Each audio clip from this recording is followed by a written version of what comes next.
Hello साथियों, good evening to all of you. फटाफट comment करके बता दीजिएगा कैसे हैं आप सभी लोग। उसके बाद हम लोग आज का सेशन स्टार्ट करेंगे और जितने साथी यहां पे जुड़ गए सभी लोग वीडियो को एक बार शेयर कर दीजिएगा।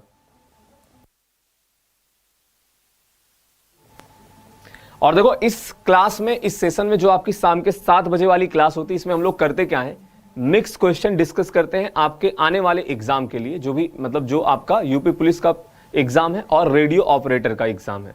ठीक है, तो जब तक आप प्रैक्टिस नहीं करोगे तब तक आप पेपर में भी कॉन्फिडेंस के साथ सवाल नहीं बना पाएंगे। कई लोग करते क्या है, क्लास में आएंगे और डिसाइड कैसे करते हैं, सवाल देखा ये तो बन जाएगा, ये नहीं बनेगा। तो ऐसा नहीं करना, आपको हर सवाल आसान हो तब भी ट्राई करो, आप नहीं जानते हो कैसे शुरू करना तब भी कम से कम सवाल पढ़ के बैठो। तो चलिए, पहला क्वेश्चन आपके स्क्रीन पे है, सॉल्व करिए और बताइए आपके प्रश्न का सही जवाब क्या होगा। क्या बोला गया है, ए एक काम को 20 दिन में एवं बी उसी काम को 30 दिन में पूरा कर सकता है। ए उस काम को शुरू करता है, 10 दिन तक करने के बाद उसके साथ बी भी शामिल हो जाता है। ठीक है, यदि काम के लिए 4800 रुपए दिया गया हो तो उसमें से आपसे पूछा जा रहा what is the share of A, यानी कि ए का हिस्सा क्या होगा। तो सवाल आप बनाओगे कैसे भाई, सिंपल कंसेप्ट क्या है, जिस अनुपात में इनकी क्षमता होगी उसी अनुपात में इनको पैसा मिलेगा। जो ज्यादा काम करेगा उसको ज्यादा पैसा, जो कम काम करेगा उसको कम पैसा। अब आप देखो कौन कितने यूनिट काम कर रहा है और उसी के हिसाब से आप पैसा डिवाइड कर दीजिए इन लोगों में। भाई साहब, इसकी घंटी बंद करते हैं।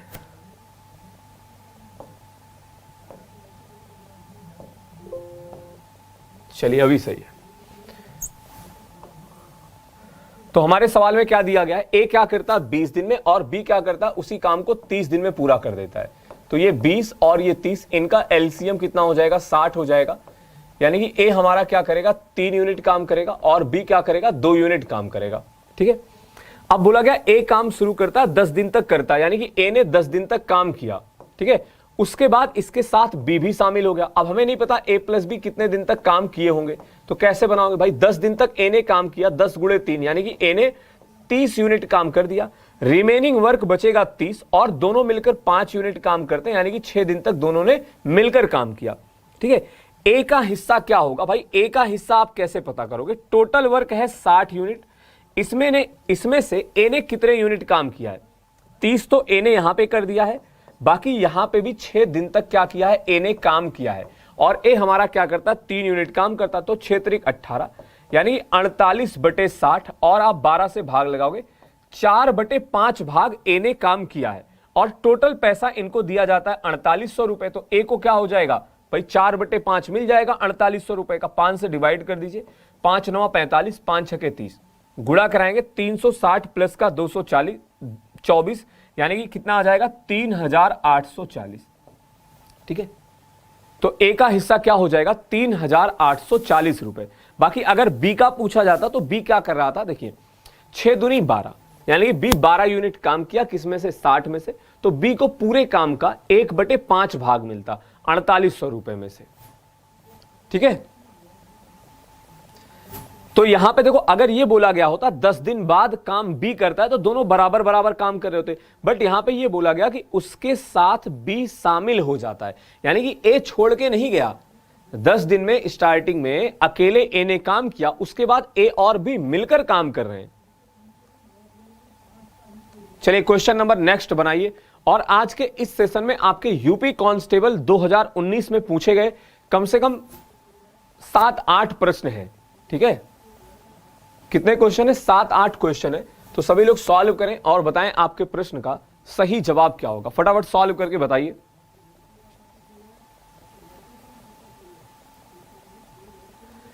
एक आदमी 5 घंटे में एक यात्रा पूरी करता है। वह यात्रा के पहले आधे भाग में 21 किलोमीटर प्रति घंटे की गति से और दूसरे आधे भाग में 24 किलोमीटर प्रति घंटे की गति से यात्रा करता है। यात्रा की कुल दूरी ज्ञात करें।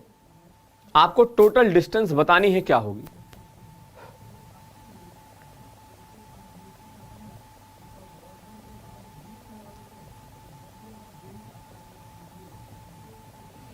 तो आधे आधे भाग का चाल दिया गया, यानी कि यहां पे डिस्टेंस समान है। और अगर दूरी बराबर है तो आप एवरेज स्पीड निकाल सकते हो। औसत चाल आप कैसे निकालेंगे? एवरेज स्पीड क्या हो जाएगा?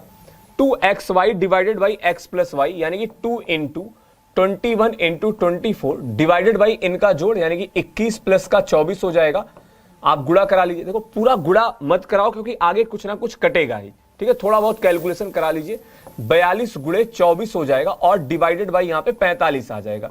ये आ गया औसत चाल। समय 5 घंटे बताया गया है, तो डिस्टेंस कितना हो जाएगा, दूरी कितनी आ जाएगी? चाल में आप समय का गुणा करा दोगे तो 42 गुणे 24 डिवाइडेड बाई 45, ये एवरेज स्पीड है। इसमें 5 घंटे का गुणा 5 से डिवाइड करेंगे ये 9 आ जाएगा। अब 3 से डिवाइड कर दोगे ये 8 आएगा और 3 से डिवाइड करेंगे ये 14 आ जाएगा। तो 14 8 कितना हो जाएगा? 14 इंटू 8 यानी कि 112 आ गया। तो 112 किलोमीटर क्या हो जाएगा? हमारे इस सवाल का सही जवाब हो जाएगा, ठीक है।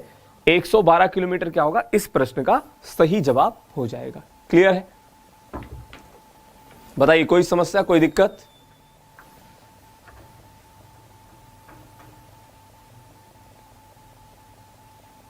चलिए मूव करते हैं क्वेश्चन नंबर नेक्स्ट की ओर। इस सवाल का आंसर बताएं क्या होगा। फटाफट सॉल्व करेंगे और बताएंगे आपके सवाल का सही जवाब क्या होगा।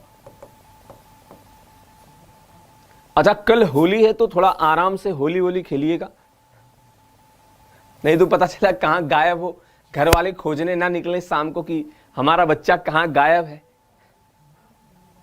ठीक है।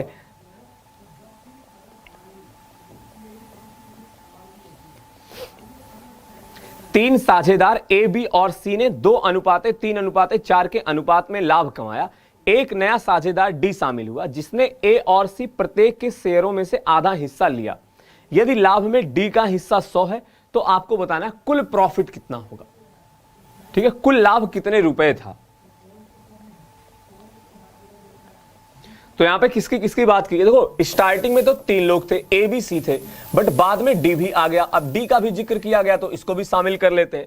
इनके जो लाभ का अनुपात था वो था 2:3:4, बट डी क्या करता है? वो ए और सी से आधा आधा ले लेता है। क्या करता है?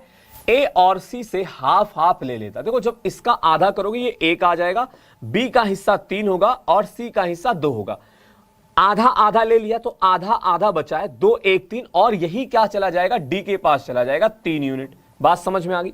अब आपके सवाल में बोला गया कि डी का हिस्सा 100 रुपए, तो 3 यूनिट की वैल्यू यहां पे 100 दी गई, कोई दिक्कत वाली बात नहीं। कितने गुना दिया गया आप वो भी देख सकते हो, वरना अभी सवाल आगे आप बनाइए।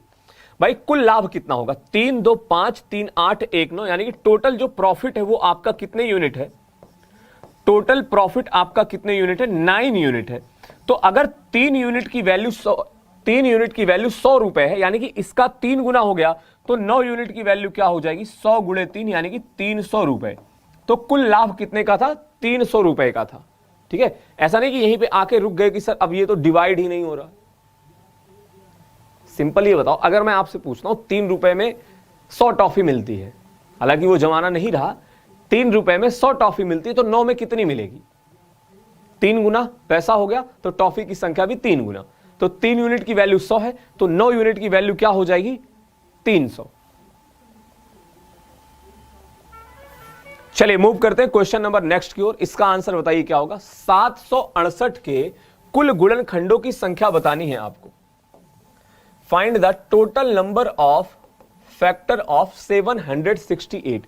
तरीके आपको हमने बता रखे हैं। सबसे पहले आप क्या करोगे? स्टेप 1 आप करेंगे प्राइम फैक्टराइजेशन, यानी कि अभाज्य गुणनखंड करोगे। उसके बाद आप घात में एक जोड़ जोड़ के करा लेंगे इसका गुणा, ठीक है। तो बनाइए और बताइए आपके प्रश्न का सही जवाब क्या होगा।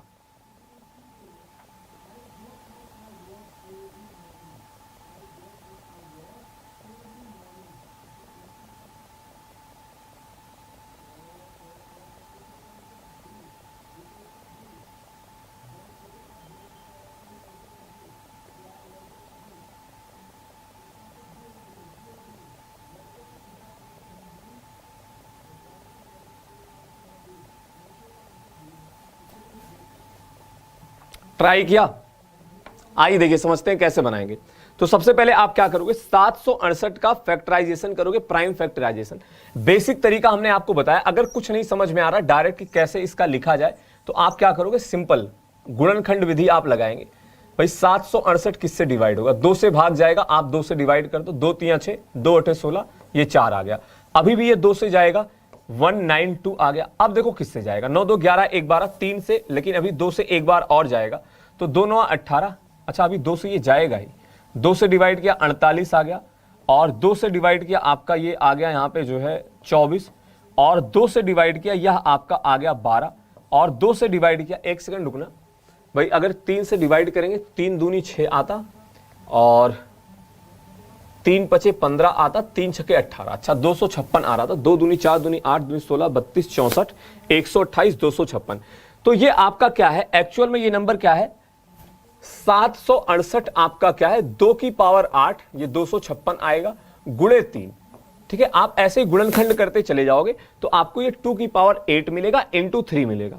अब तो सवाल बहुत ही आसान हो गया ना, आपसे पूछा जा रहा है टोटल नंबर ऑफ फैक्टर, सभी गुणनखंडों की संख्या आपसे पूछी जा रही है, तो आप कैसे बताएंगे भाई, घात में एक जोड़ जोड़ के आप गुणा करा लोगे, 8 में 1 जोड़ा 9 हो गया, और इसकी घात 3 की घात 1 है, इसको भी 1 से बढ़ा दोगे तो 9 गुणे 2 यानी कि 18 क्या हो जाएगा, आपके सवाल का सही जवाब हो जाएगा। ठीक है, 18 is the correct answer for this question. Any confusion, any doubt? तो मुझे नहीं लगता कि अब आपको कोई दिक्कत होगी, कोई समस्या इस प्रश्न में हुई होगी। ठीक है,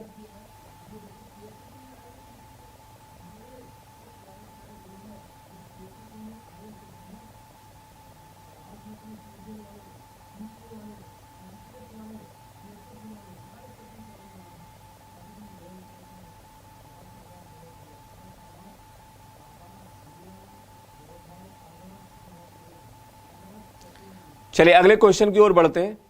सॉल्व करिए और बताइए आपके प्रश्न का सही जवाब क्या होगा। वह छोटी से छोटी संख्या ज्ञात कीजिए जिसे 4 अंकों की सबसे छोटी संख्या में जोड़े जाने पर प्राप्त योग 3 4 5 और 6 से विभाज्य हो। सॉल्व करके बताइए। वह छोटी से छोटी संख्या ज्ञात कीजिए जिसे 4 अंकों की सबसे छोटी संख्या में जोड़े जाने पर प्राप्त योग 3 4 5 और 6 से क्या हो, विभाज्य हो। सॉल्व करके बताइए।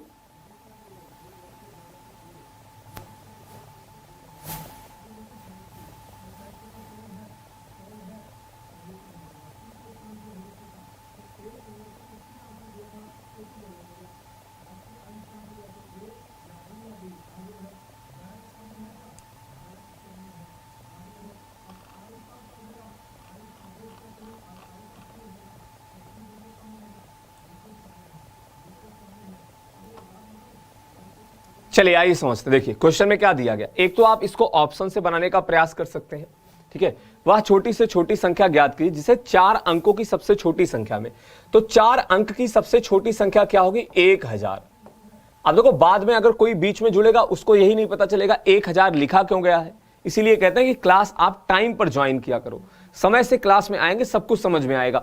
बीच क्लास में एंट्री लोगे, जो सवाल चल रहा होगा उसको फिर या तो छोड़ दो। ये क्या है, 4 अंकों की सबसे छोटी संख्या, इसमें कौन सा नंबर जोड़ दिया जाए कि वो क्या हो, 3 4 5 6 से डिवाइड हो, और जोड़े जाने वाली संख्या सबसे छोटी संख्या आपको बतानी है। तो 3 4 5 6 से डिवाइड होने का मतलब इसका आप एलसीएम निकालोगे, कितना आ जाएगा, 30 नहीं होगा 60 होगा, एलसीएम आ गया 60। तो हमें क्या करना है, 60 का मल्टीपल देखना है जो आपका क्या हो, 1000 के पास में हो। ये हो गया आपका सॉल्व करने का तरीका। बाई ऑप्शन कैसे कर सकते हो भाई, एक एक ऑप्शन को आप चेक कराइए, सबको आप 1000 में जोड़ दो। ये अगर आप 1000 में जोड़ोगे 1020 बनाएगा, ये 1040 बनाएगा, ये 1060 बनाएगा, और ये 1020 बनाएगा। ठीक है, सॉरी 1010 बनाएगा। अब होगा क्या भाई, ये संख्या तो 3 से डिवाइड ही नहीं है, ये भी 3 से डिवाइड नहीं है, 3 से भी तो भाग जाना चाहिए। ये दोनों 3 से डिवाइड, अच्छा ये भी 3 से डिवाइड नहीं, बच गया एक ही ऑप्शन, ऑप्शन नंबर ए। तो आपको क्या करना पड़ेगा, 20 जोड़ना पड़ेगा 1000 में, जो कि क्या होगी भाई, 20 क्या है, वो 4 अंकों की सबसे, मतलब वो सबसे छोटी संख्या है जिसको आप 4 अंकों की सबसे छोटी संख्या में जोड़ोगे, और आपको मिलने वाला नंबर 3 4 5 6 से क्या होगा, विभाजित होगा। ठीक है, अगर बात आती है क्वेश्चन सर बनाया कैसे जाए, सवाल बनाने का तरीका क्या होगा भाई, आप 60 का मल्टीपल पता करोगे 1000 के आसपास। आप क्या करते हैं, 1000 में आप 60 का भाग लगाते हो, 60 से आप डिवाइड करेंगे, ये जाएगा एक बार 60 आ गया और यहां पे बच गया 40 यानी कि 400 हो गया। ठीक है, ये कितनी बार जाएगा, 6 बार जाएगा यानी कि यहां पे 360 आ गया, बच गया 40। डिवाइड करने के लिए भाई 40 60 से डिवाइड नहीं हो रहा है, अगर मैं इसमें 20 जोड़ दूं तो अब क्या होगा, ये भी आपका 60 से डिवाइड हो जाएगा, तो वो संख्या 1020 होगी और 1020 का मतलब 20 आपको जोड़ना पड़ा। चलिए इस सवाल का आंसर बताइए क्या होगा, फटाफट सॉल्व करेंगे और बताएंगे आपके प्रश्न का सही जवाब क्या होगा। सभी लोग ट्राई करिए। 3 की पावर x माइनस का 3 की power x minus 1 equal to 18 है, तो x स्क्वायर प्लस का 2x प्लस 3 का मान ज्ञात कीजिए। x स्क्वायर प्लस का 2x प्लस 3 का मान ज्ञात कीजिए। Find the value of x square plus 2x plus का 3।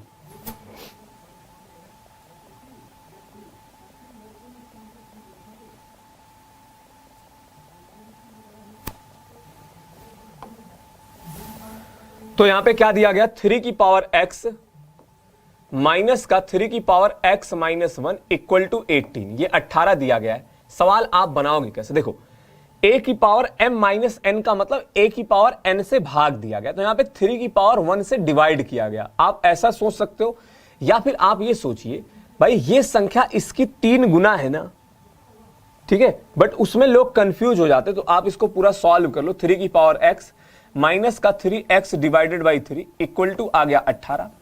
इसमें 3 का गुणा कराओगे और हम लोग 3 की पावर x कॉमन ले रहे हैं, तो डिवाइडेड बाई 3 इक्वल टू यहां पे आ गया 18।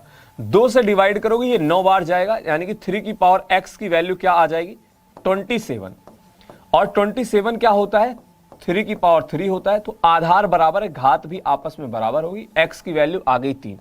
और जैसे ही x का मान आया, जिसकी वैल्यू पूछी जा रही आप उसमें वैल्यू पुट करा दीजिए। x स्क्वायर प्लस का 2x प्लस का 3, x की वैल्यू 3 है, तो ये आपका हो गया 3 का स्क्वायर प्लस का 2 गुणे 3 प्लस का 3, ठीक है, तो ये आपका 9 प्लस का 6 प्लस का 3 हो गया, तो 15 प्लस का 3 यानी कि 18 क्या हो जाएगा, आपके प्रश्न का सही जवाब हो जाएगा। ठीक है, 18 क्या होगा, आपके सवाल का सही आंसर हो जाएगा। क्लियर है, बताइए यहां तक कोई समस्या?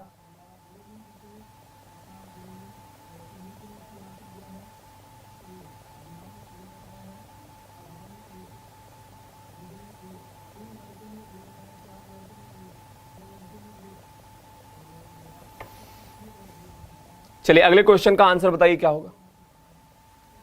2 प्रकार का स्टील उपलब्ध है, प्रकार ए में बताया गया 10% निकल है और प्रकार बी में 40% निकल है। दोनों प्रकार के स्टील को किस अनुपात में मिलाया जाए कि 100 टन स्टील जिसमें निकल क्या हो 30% हो। सवाल बनाइए। इनके कहने का मतलब सिंपल सा ये है कि 2 टाइप आपके पास है, एक में 10% निकल है, एक में 40% निकल है। इनको कैसे मिला दें कि जो हमें परिणाम मिलेगा, जो हमें रिजल्ट मिले, उसमें 30% निकल हो। क्या हो, उसमें 30% निकल हो। आप बताइए। और सर ये 100 क्या दिया गया, तो 100 का कोई यूज नहीं है। आपके सवाल में 100 का कोई यूज नहीं है। ठीक है, अब 100 बनाने के लिए क्या दोनों का 50-50 हो, कितना होगा, क्या होगा।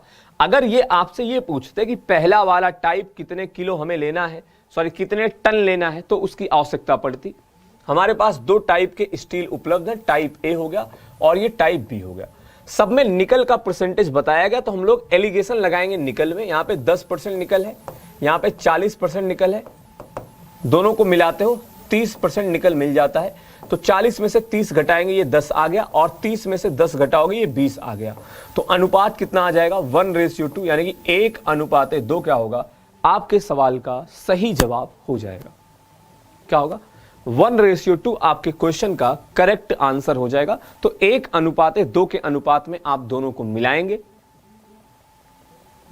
अच्छा, कुछ लोग मुझे लगता है आज से ही होली खेलना शुरू कर दिए होंगे, या फिर जो लोग बाहर रह के पढ़ाई करते होंगे वो अपना घर वर निकल गए होंगे। ठीक है, तो कोई नहीं, देखिए मान लीजिए कोई फेस्टिवल आता है तो आप उसको ऐसा नहीं कि पता चला आप घर नहीं गए, या फिर जो भी है, अगर आपका मन है भाई 1-2 दिन का समय दीजिए, एंजॉय करिए, उसके बाद ऐसा नहीं हफ्ते 10 दिन उसी में लगा दिए, उसके बाद आते ही फिर दोगुनी मेहनत के साथ जुट जाइए। ठीक है, सब चीजों को समय देना चाहिए, तो आप अपना समय जो है बैलेंस करके जरूर चलें। ऐसा नहीं होली के दिन आपके आस पड़ोस में डीजे बज रहा है और होली खेली जा रही, आप कह रहे नहीं आज पढ़ेगा तुम्हारा भाई, होली नहीं खेलेगा मैं तो पढ़ेगा, तो कहां से पढ़ पाओगे, मन नहीं लगेगा। ठीक है, अब जैसे क्या हो रहा पता चला, जो है शादी वादी डीजे बज रहा, उसमें मतलब अगर भाई इतना ही वो था तो आप जहां पे अगर बाहर कहीं पे रह के पढ़ाई करो, घर ही मत जाओ। निम्नलिखित में से कौन सा आवर्ती दशमलव प्रदान करेगा, रिकरिंग डेसिमल और नॉन रिकरिंग डेसिमल। आवर्ती दशमलव का मतलब क्या है, दशमलव के बाद जिसमें रिपीटेशन हो। ठीक है, जिसमें दशमलव के बाद क्या हो रहा है, संख्या रिपीट कर रही। देखो ऐसे सवाल को करने के लिए आप जो भी भिन्न दिया गया उसको सरल कर लिया करो, यानी कि अगर कुछ डिवाइड हो रहा है आप डिवाइड कर लें। ये 3 से डिवाइड करेंगे 7/10 हो जाएगा। इसको डिवाइड करोगे, मैं काटूंगा नहीं वरना संख्या ये दिखेगी नहीं आपको। इसको 3 से डिवाइड करोगे, ये 7/40 आ जाएगा। ठीक है, इसको 3 से डिवाइड करोगे 7/20 आ जाएगा, और इसको 3 से डिवाइड करेंगे आप तो ये 7/30 आ जाएगा। अब बताइए रिकरिंग डेसिमल आपको कहां मिल रहा है। ठीक है, पहले तो ऑप्शन नंबर ये तो नहीं होगा भाई, 0.7 आ गया, वैल्यू रुक गई। 4 से भी डिवाइड करोगे दशमलव के बाद कहीं रुक जाएगा, 2 से डिवाइड करेंगे ये भी दशमलव के बाद रुक जाएगा। तो रिकरिंग डेसिमल कौन देगा, ये ऑप्शन नंबर डी, यानी कि दशमलव के बाद जो है यहां पे संख्या कहीं पे रुकेगी नहीं। एक तो संख्या अनंत तक जाएगी ही, और कोई एक फिक्स नंबर का आपको रिपीटेशन दिखना स्टार्ट हो जाएगा। ठीक है, अगर ऐसा विश्वास ना हो आप डिवाइड करके देख सकते हैं भाई, 3 दूनी 6 होगा, फिर उसके बाद आपका यहां पे बचेगा 1, फिर 3 त्रिका 9, यानी कि 0.23333 ऐसे ही आता चला जाएगा, 0.23333 ऐसे ही इनफाइनाइट टर्म तक ये आता हुआ चला जाएगा।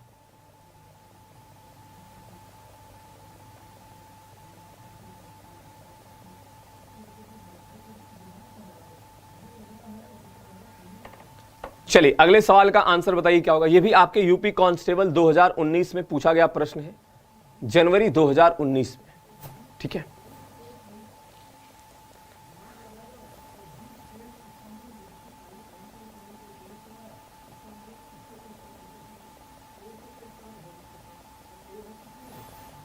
सॉल्व करके बताएं।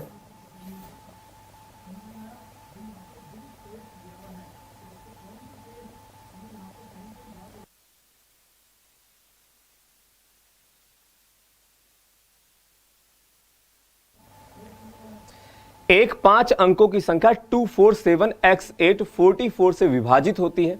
कौन सा अंक x को प्रतिस्थापित कर सकता है। प्रतिस्थापित करने का मतलब है उसको रिप्लेस कर देगा। x के जगह पे कौन सी संख्या आ सकती है बताइए। देखो 247x8 दिया गया है और ये बताया जा रहा है 44 से डिवाइड है। तो सबसे पहले क्या होना चाहिए, x8 4 से डिवाइड होना चाहिए। देखो शून्य हो सकता है, 28 भी 4 से डिवाइड होगा, 38 4 से डिवाइड नहीं होगा, 48 भी हो सकता है। अब हम लोग क्या करेंगे, 11 का डिविजिबिलिटी रूल लगाएंगे। भाई 11 से डिवाइड होने के लिए क्या होना चाहिए, 8 7 15 2 17 हो गया, और 4 + x। मैं इसको अलग से लिख देता हूं ताकि आपको और क्लियर हो।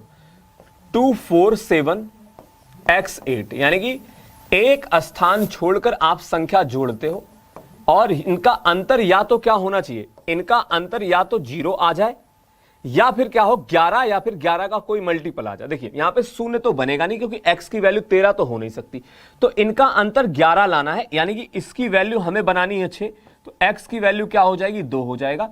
तो आपका सही जवाब यहां पे ऑप्शन नंबर बी हो गया। तो आप यहां पे ऑप्शन पुट करा के भी सॉल्व कर सकते हो और ऐसा सोच के भी बना सकते हैं। दोनों तरीके से आप प्रश्न को कर सकते हैं।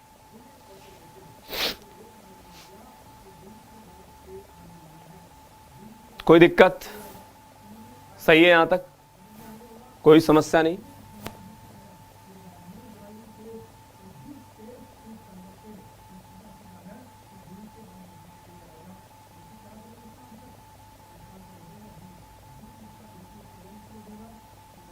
बताइए आगे बढ़ा जाए। चलिए मूव करते हैं क्वेश्चन नंबर नेक्स्ट की ओर। इस सवाल को बनाइए और बताइए आपके प्रश्न का सही जवाब क्या होगा। 20 साल में साधारण ब्याज 3200 रुपए है। यदि प्रत्येक 5 साल बाद प्रारंभिक मूलधन को क्रमशः 12%, 15% और 20% बढ़ा दिया जाए तो साधारण ब्याज क्या होगा। तो आपसे पूछा जा रहा है साधारण ब्याज क्या होगा। आप क्या कर रहे हो, मूलधन को 12%, 15% और 20% आप बढ़ा दे रहे हैं। सॉल्व करके बताइए।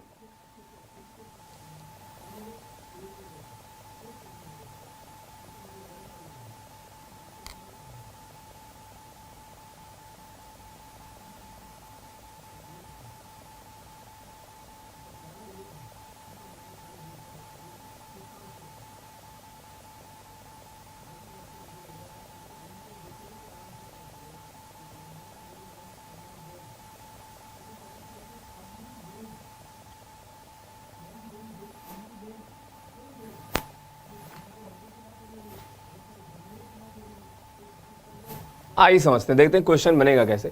20 साल में साधारण ब्याज 3200 रुपए है। प्रत्येक 5 साल बाद आप मूलधन बढ़ाते हो, ठीक है। अच्छा, सिंपल इंटरेस्ट का कंसेप्ट क्या कहता है, हर साल आपका ब्याज बराबर होगा। तो सबसे पहले हर 5 साल में आप पैसा डिवाइड करना, तो हम लोग क्या करते हैं, ये पता करते हैं कि 20 साल में अगर हमें 3200 रुपए का ब्याज मिल रहा है, कितने का, 3200 का, तो आप बताओ 5 साल में कितने का ब्याज मिलेगा। भाई 4 से भाग लगाओगे यानी कि 800 रुपए का ब्याज मिलेगा। सिंपल सी बात है। तो पहले 5 साल में 800 का ब्याज, अगले 5 साल में 800 का ब्याज, अगले 5 साल में 800 का ब्याज, अगले 5 साल में 800 का ब्याज मिलेगा। क्वेश्चन में क्या बोला गया है कि आप रेट ऑफ इंटरेस्ट क्या करते हो, ब्याज की दर को आप बढ़ा रहे हो, सॉरी मूलधन को ही आप बढ़ा रहे हो। तो मूलधन को अगर आप बढ़ाओगे होगा क्या, इंटरेस्ट आपको किस पे मिलता है भाई, सिंपल इंटरेस्ट का फॉर्मूला क्या है, मूलधन गुणे दर गुणे समय बटा 100। तो अगर मैं मूलधन 2 गुना करूंगा मेरा ब्याज 2 गुना हो जाएगा।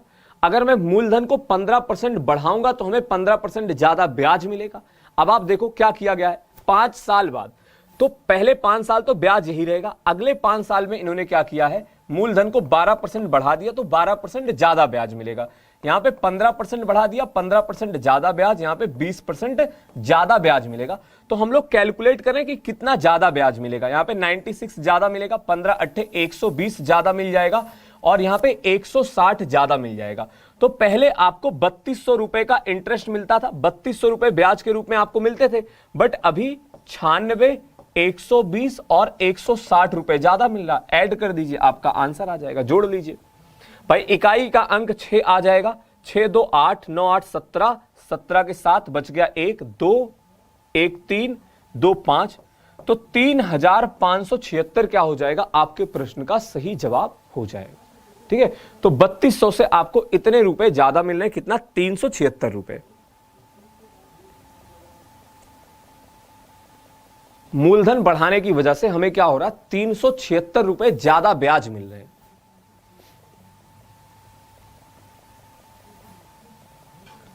बताइए यहां तक कोई दिक्कत।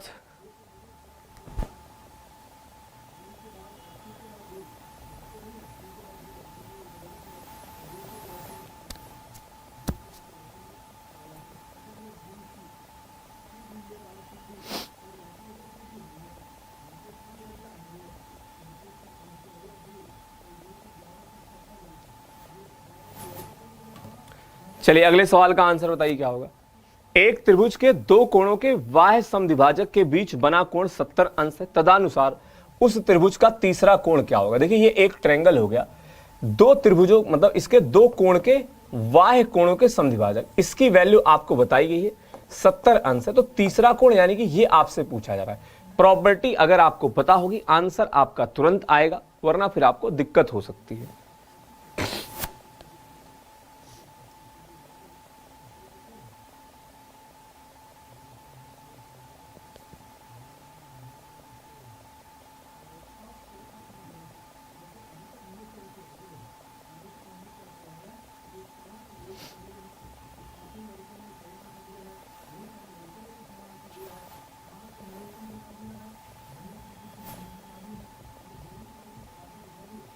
अब देखिए अगर ये कोण थीटा, ये आपका क्या होता है 90 माइनस का थीटा बाई 2 होता। देखो अगर अंतः कोण का समद्विभाजक बोला जाता, इसकी बात करें, अगर अंतः कोण का समद्विभाजक होता ये नहीं, ये कोण बराबर होता तो इसकी वैल्यू क्या होती है 90 प्लस का थीटा बाई 2।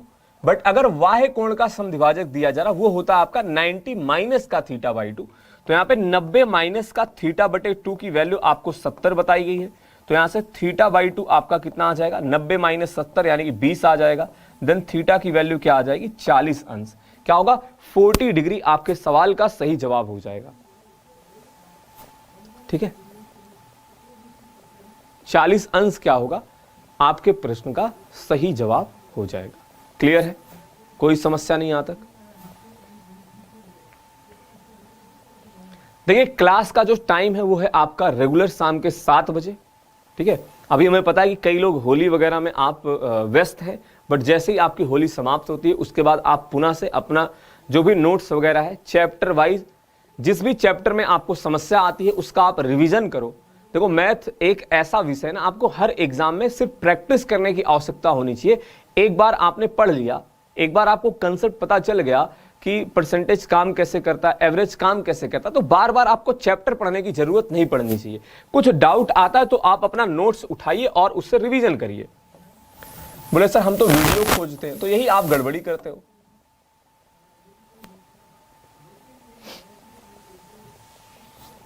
एक आयताकार भूखंड की लंबाई इसकी चौड़ाई से 3 गुनी है। भूखंड का क्षेत्रफल 768 मीटर है। भूखंड का परिमाप ज्ञात कीजिए। क्या करेंगे भूखंड का आप परिमाप ज्ञात करिए। बताइए प्रश्न का जवाब क्या होगा।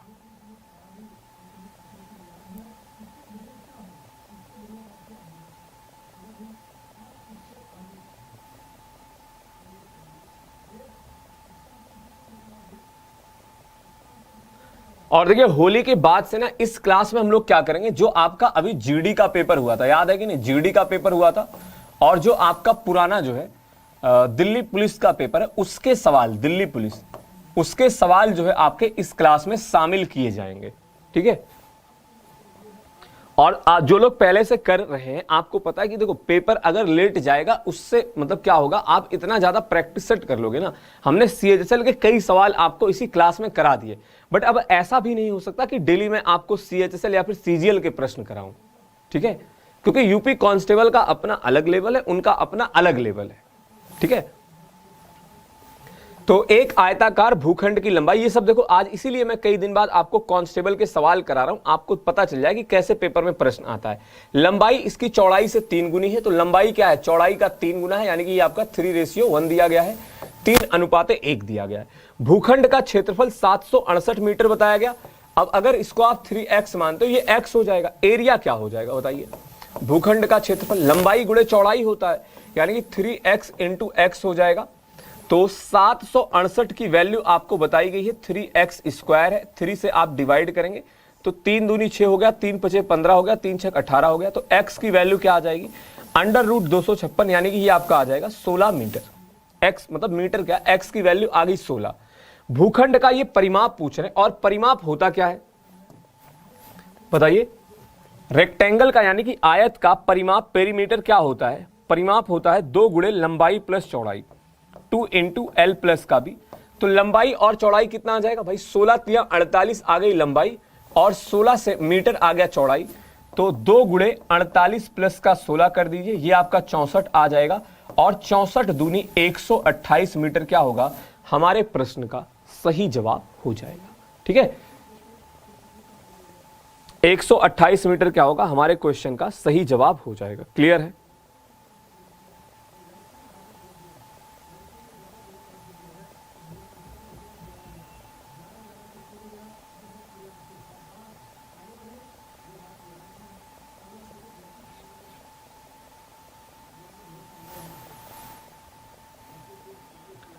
चलिए बढ़ते हैं अगले सवाल की ओर।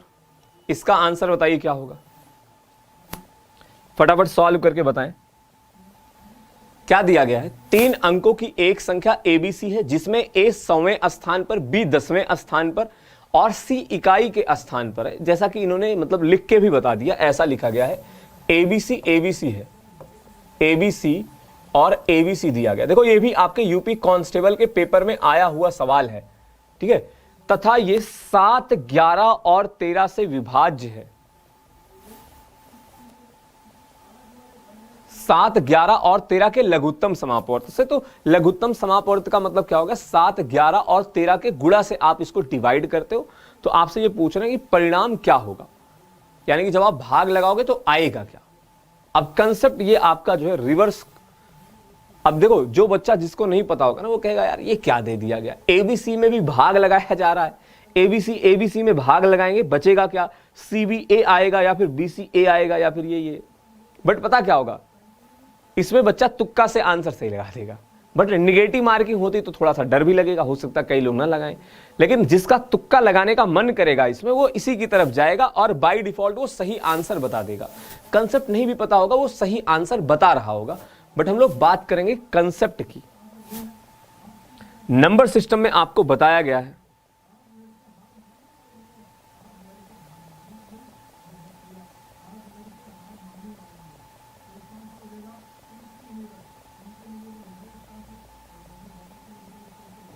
ठीक है। तो आइए समझते हैं भाई, 7, 11 और 13 का एलसीएम क्या होगा। तीनों संख्याओं का आपस में कोई कॉमन फैक्टर नहीं, तो इनका एलसीएम इनका ही गुणा होगा। और नंबर सिस्टम में आपको पढ़ाया जाता है कि 7, 11, 13 का गुणा 1001 होता है। ठीक है, आप अपना कैलकुलेटर निकालिए भाई। 1001 में आप क्या करते हो, किसी भी 3 अंक से आप गुणा कराइए तो आपको वही डिजिट जो है, वही अंक आपको 2 बार रिपीट हुआ मिलेगा। और इसी का उल्टा कंसेप्ट इन्होंने सवाल के रूप में पूछ लिया है। अब अगर आप एबीसी में 1001 से डिवाइड करोगे तो आपको परिणाम क्या मिलेगा, एबीसी मिलेगा। क्या मिलेगा, एबीसी मिलेगा।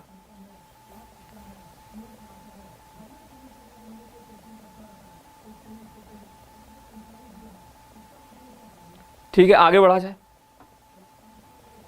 चलिए अगला क्वेश्चन बनाइए और बताइए आपके प्रश्न का सही जवाब क्या होगा। फटाफट सभी लोग सॉल्व करके बताएं।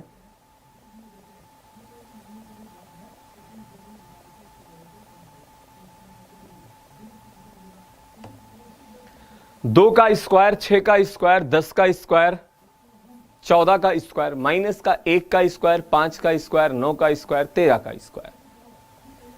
सॉल्व करके बताइए। ए स्क्वायर माइनस बी स्क्वायर क्या होता है।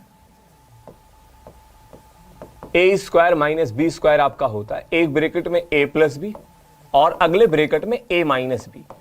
और अगर a माइनस बी की वैल्यू 1 के बराबर हो, ऐसा कोई पेयर आपको मिल रहा है, तो आप कह सकते हैं कि इनके वर्ग का अंतर क्या होगा, इसी के जोड़ के बराबर होगा।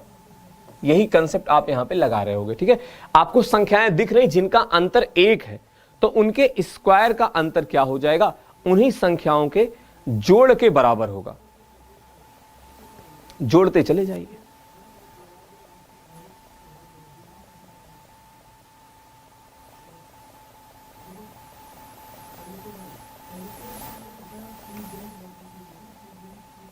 ठीक है, तो पेयर आप किसका किसके साथ बनाएंगे, 2 का 1 के साथ, मतलब इसको एक साथ देखोगे भाई। 2 को 1 के साथ देख लीजिए, 6 को 5 के साथ, 10 को 9 के साथ और 14 को 13 के साथ। ठीक है, तो ये बनाएंगे क्या, यही कंसेप्ट आप लगाओगे। संख्याओं का अंतर अगर 1 के बराबर है तो इनके स्क्वायर का अंतर उनके जोड़ के बराबर होगा। तो क्या हो जाएगा, 2 स्क्वायर माइनस 1 का स्क्वायर, 2 प्लस 1 आ जाएगा। और 6 का स्क्वायर माइनस 5 का स्क्वायर, 6 प्लस 5 आ जाएगा। इसी तरह से अगला जो है आपका आ जाएगा 10 प्लस का 9 और अगला आपका आ जाएगा 14 प्लस का 13। सबको जोड़ दीजिए, आपका आंसर आपके सामने है। 3, 11, 3, 14 और 14 प्लस का 19, 33, 33 और 14 आपका 47, 47 और 13 आपका क्या बनाएगा, 60 बना देगा। तो 60 आपके प्रश्न का सही जवाब हो जाएगा। और लोग तुक्का के नाम पे यहां पे 0 और 1 भी बता देते हैं। क्या करते हैं, 0 और 1 भी बताने लग रहे होते हैं, बट वो गलत होता है। ठीक है, तो ये कंसेप्ट था और इसका आंसर ये है। अब देखो, अगर आपने ऐसा सवाल बना रखा पेपर में, मान लो कुछ और डाटा के साथ आया, आपके माइंड में तुरंत क्लिक करेगा। करना क्या है, सबको जोड़ना है। जो भी संख्याएं यहां पे लिखी गई हैं उन सबको जोड़ लेना है। तो सबको आप जोड़ लोगे, आपको मिल जाएगा 60 आपके सवाल का सही जवाब हो जाएगा। और जितने साथी सेशन में जुड़े हुए हैं सभी लोग एक बार वीडियो को लाइक शेयर कर दीजिएगा। ठीक है, और क्लास का जो समय है वो है आपके शाम के 7 बजे। तो जो लोग भी चैनल पे नए हो, चैनल को सब्सक्राइब कर लीजिए। डेली क्लास आपकी शाम के 7 बजे चलती है।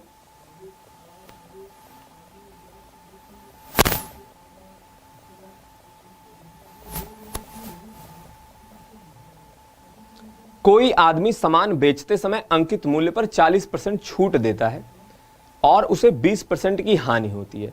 यदि वह अंकित मूल्य पर बेचा जाए तो लाभ प्रतिशत क्या होगा? यदि वह अंकित मूल्य पर बेचा जाए तो आपसे पूछा जा रहा है लाभ प्रतिशत क्या होगा, बताएं।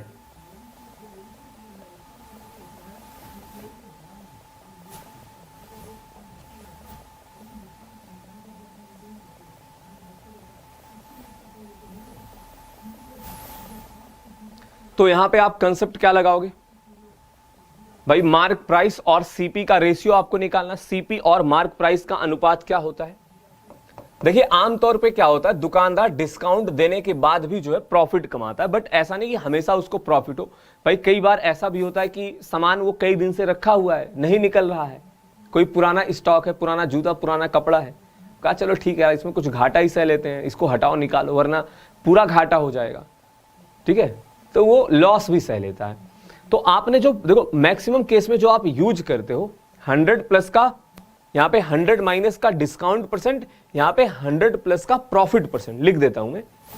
ये आपका आता है 100 माइनस का डिस्काउंट प्रतिशत और ये आपका आता है 100 प्लस का प्रॉफिट परसेंट। बट अगर उसको घाटा होगा तो यहीं पे प्रॉफिट की जगह लॉस हो जाएगा, क्योंकि लॉस है तो निगेटिव होगा, तो यहां पे भी माइनस का लॉस प्रतिशत आ जाता है, ठीक है। बस खत्म है सवाल, वैल्यू पुट करा दीजिए। बोला गया 40% का डिस्काउंट देता है, यानी कि 100 माइनस का 40 हो गया, और उसको 20% की हानि होती है तो 100 माइनस का 20 हो गया। इनका अनुपात कितना आ जाएगा भाई? 60 रुपए वाली वस्तु 80 रुपए में बिक रही है, ठीक है। अगर वो अंकित मूल्य पर ही बेचता तो उसको क्या होता? 20 का प्रॉफिट होता, किस पे? 60 पे। तो 20 का प्रॉफिट 60 पे, यानी कि 1/3 आ जाएगा, और प्रतिशत वैल्यू क्या हो जाएगी? 33 सही 1/3% का प्रॉफिट होता अगर वो मार्क प्राइस पर ही बेचता, ठीक है। हाँ, ऑप्शन यहां पे गलत दिया गया है, सभी ऑप्शन आपके गलत है। एक बार क्वेश्चन चेक करा लेते हैं। 40% का डिस्काउंट दिया और 20% का लॉस हुआ। हमें लगता है आंसर आपका इंग्लिश वाले डाटा के हिसाब से दिया गया है।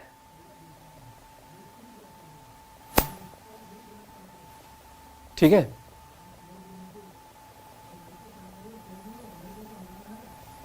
चलिए बढ़िए आगे, इस सवाल को बनाइए और बताइए आपके प्रश्न का सही जवाब क्या होगा।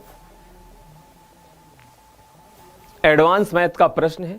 लंबाई 20, चौड़ाई 15, ऊंचाई 10 सेंटीमीटर के आयताकार ब्लॉक को बराबर क्यूब्स की सटीक संख्या में काट दिया जाता है। क्यूब्स की कम से कम संभावित संख्या होगी, क्या होगी? देखो कम से कम संख्या का मतलब आप जो उसकी साइज है वो ज्यादा से ज्यादा रखोगे।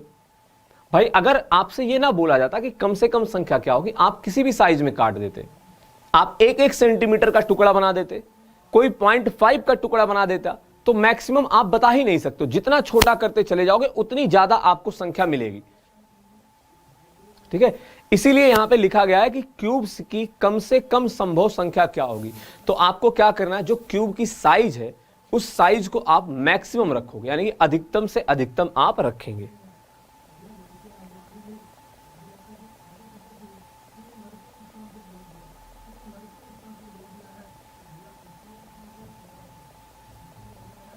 सॉल्व करें और बताएं आपके प्रश्न का सही जवाब क्या होगा।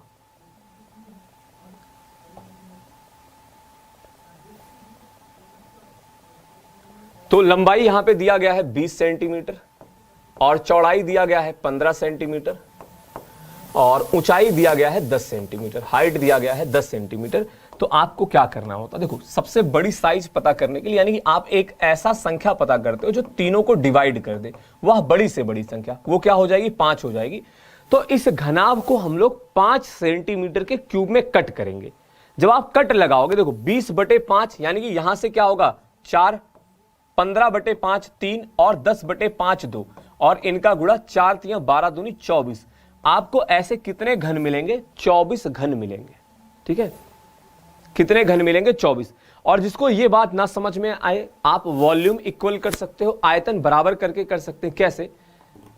घनाभ का आयतन बराबर घन का आयतन। घनाभ का आयतन क्या हो जाएगा? लंबाई गुणे चौड़ाई गुणे ऊंचाई, और घन का आयतन क्या होगा? हमने मान लिया n घन बनेगा, n इंटू एक घन का आयतन क्या हो जाएगा? 5 का क्यूब, तो डिवाइड करोगे वहां से भी n की वैल्यू आ जाएगी 24, यानी कि घनों की संख्या कितनी हो जाएगी 24। तो कम से कम कितने क्यूब हो सकते हैं, वो आपके होंगे 24। ये 4 3 2 कैसे, ये शॉर्टकट है। देखो आप क्या करते हो, जो साइज आया है, जिस साइज का घन आया है, आप सब में भाग लगा देते हो। 5 से डिवाइड किया 4, 5 से डिवाइड किया 3, 5 से डिवाइड किया 2, इनका गुणा, ठीक है, वरना आप वॉल्यूम इक्वल करके बना लेते। देखो कल की मतलब क्लास में हमने आपसे मतलब आपको करवाया था बाइनरी टू डेसिमल करवाया था। आपको क्या करना है, इसको बाइनरी में कन्वर्ट करना है, ठीक है। क्या करेंगे आप, इसको बाइनरी में बदलोगे, बाइनरी में बदलिए। तो एक संख्या दे रहा हूं, इसको सभी लोग बाइनरी में बदल के बताएं आपके प्रश्न का सही जवाब क्या होगा। वो संख्या है 63। बताइए 63 को आप बाइनरी में कैसे लिखोगे। बाइनरी में संख्या जब आप लिखते हैं तो उसको 1 और 0 से आप रिप्रेजेंट करते हो। किससे रिप्रेजेंट करते हो, 1 और 0 से, यानी कि 1 और 0 से। लिखिए, तरीका बता रखा, जिनको नहीं पता है यहीं पे समझ लीजिएगा। बहुत ही आसान कंसेप्ट, ये आप तुरंत समझ सकते हो और पेपर में अगर आता है आप वहां पे बना सकते हैं।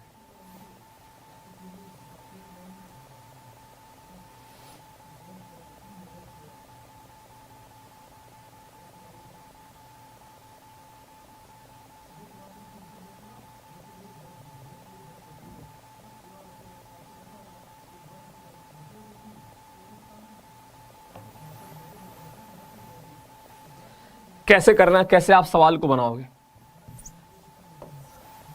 तरीका समझिएगा। देखो जिनको पता उनका आंसर आ रहा होगा, जिनको नहीं पता वो लोग ध्यान से समझे। आप क्या करते हो, आपने संख्या लिखा, शेष आपको इधर लिखना है और 2 का भाग लगाना। भाई 2 से डिवाइड करोगे कितनी बार जाएगा, 31 बार, शेषफल आ गया 1। 2 से फिर से डिवाइड करोगे 15 बार जाएगा, शेषफल बचेगा 1। 2 से डिवाइड करोगे 7 बार जाएगा, शेषफल बचेगा 1। 2 से डिवाइड करोगे 3 बार जाएगा, शेषफल बचेगा 1। 2 से डिवाइड करोगे 1 बार जाएगा और शेषफल बचेगा 1। और ये नंबर हमने बाय डिफॉल्ट ही लिया था। अब यहां पे कहीं पे शून्य आया ही नहीं, कोई दिक्कत नहीं है। अब देखो वैसे क्रम क्या होता, आप नीचे से ऊपर की तरफ संख्या को लिखते हो, तो 1 2 3 4 5 6 बार आपका ये 1 आ गया। 1 1 1 1 1 1, यही क्या हो जाएगा, आपके प्रश्न का सही जवाब हो जाएगा, ठीक है। 1 1 1 1 1 1, ठीक है। आप इसको चेक भी करा सकते हो, मैं एक बार चेक करा लेता हूं। 32 16 48 हो गया, 48 8 जो है आपका हो गया 56 हो गया। 48 8 56 और 56 और 4 60, 2 62, 1 61, ठीक है, ठीक है, ठीक है। तो 1 1 1 1 1 ये आपका क्या हो जाएगा, ये बाइनरी में कन्वर्जन हो गया। और कल वाली क्लास में अगर कोई आज की मतलब कल की क्लास में नहीं था, वहां पे हमने डेसिमल टू बाइनरी सवाल कराए हैं, ठीक है। डेसिमल टू बाइनरी या फिर बाइनरी टू, अच्छा कल वाली क्लास में बाइनरी टू डेसिमल करवाया है, ठीक है। तो बाकी आप वीडियो को लाइक शेयर और चैनल को सब्सक्राइब कर लीजिएगा और कमेंट करके जरूर बताइएगा आपको क्लास कैसी लगी। और सभी साथियों को एडवांस में होली की ढेर सारी शुभकामनाएं, ठीक है। ज्यादा उदंडता मत करिएगा, यानी कि बदमाशी ज्यादा मत करिएगा। उसके बाद आपको फिर से दोगुनी मेहनत के साथ पढ़ाई करनी है, क्लासेस अटेंड करनी है। क्लास का समय है शाम के 7 बजे, तो रेगुलर आप शाम के 7 बजे क्लास में जुड़ें और अपनी तैयारी में और जो है 4 चांद लगाएं। यानी कि जो भी आपका मतलब कहीं पे आपका कंसेप्ट लैग करता है तो आपको वो क्लास में अपनी कमियों को पहचानने का मौका मिलेगा, अगर आप मन के साथ मतलब पूरे आप इच्छा से क्लास में बैठते हैं, ठीक है। और बाकी जिन साथियों के पास एग्जामपुल ऑफिशियल ऐप नहीं है, आप ऐप डाउनलोड कर लीजिएगा। वहां पे यूट्यूब पे चलने वाली सभी क्लासेस का फ्री पीडीएफ मिलता है।